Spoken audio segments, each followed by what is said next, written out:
अब देखिए, जहाँ जहाँ पांव पड़े संतन के वहीं वहीं बंटा था। अब केजरीवाल जी का दिल्ली में तो बंटाधार हो गया, अब पंजाब का बंटाधार करने के लिए वो यहाँ विराजमान हो गए हैं। और मुझे नहीं लगता कि जो पंजाब में भगवंत मान जी की सरकार है वो ज़्यादा दिन तक सरवाइव कर पाएगी। देखो, पश्चिम बंगाल की जो ममता बनर्जी की सरकार है उसमें कानून व्यवस्था पूरी तरह से फेल है। हर तरह के गैर कानूनी काम उस प्रदेश में होते हैं और कोई भी व्यवस्था को वो मानते नहीं। इसलिए पश्चिम बंगाल में वहाँ पर बाहर से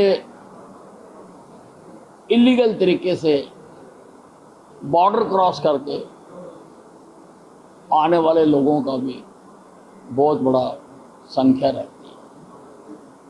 हर तरह की इलीगैलिटीज पश्चिम बंगाल में हो रही है।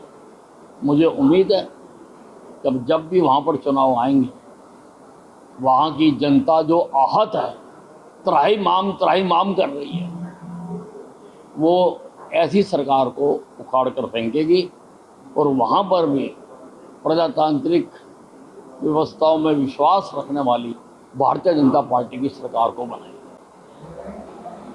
अब वो बिना आधार के अगर मुद्दे उठाएंगे, पढ़ के नहीं आएंगे, तो उनको जवाब तो देना ही पड़ेगा। अब हुड्डा साहब जो हैं वो डेमोक्रेसी की प्रथाओं में विश्वास नहीं रखते हैं। जब हम विपक्ष में थे तो तब भी किसी को बोलने नहीं देते। जब वो मुख्यमंत्री हुआ करते थे, बार बार सदस्यों को उठा के बाहर फिकवाया जाता था और अब भी वो कहते हैं कि मैं बोलने नहीं दूंगा। ये तानाशाही प्रवृत्ति जो हुड्डा साहब में है, और जिसमें भी तानाशाही प्रवृत्ति हो उसके प्रजातंत्र के मंदिर विधानसभा में क्या काम? विधानसभा तो प्रजातंत्र का मंदिर है। यहाँ पे तो सबको बोलने का और सबको अपनी बात रखने का अधिकार होता है। ये कह देना कि मैं बोलने नहीं दूंगा, दिस इज अनपार्लियामेंट्री। तो देखिए, जो कांग्रेस का शीर्ष नेतृत्व है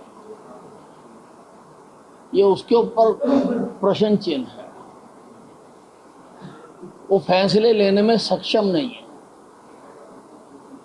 लीडर कौन हो वो 6 महीने में विचार नहीं कर पाया।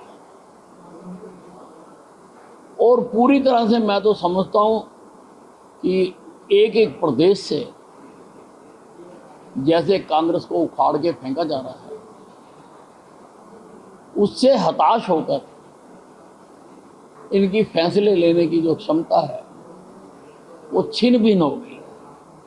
इस कारण से वो अभी तक फैसला नहीं ले पा रहे और पर्याप्त संख्या होने के बावजूद भी सदन को विपक्ष का नेता नहीं मिला। देखिए, ये बड़ा बेहतरीन बजट पेश किया गया है। 12 लाख करोड़ रुपए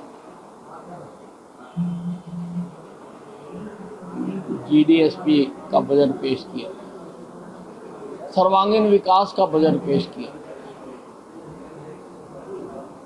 हरियाणा के भविष्य को सामने रख के बजट पेश किया।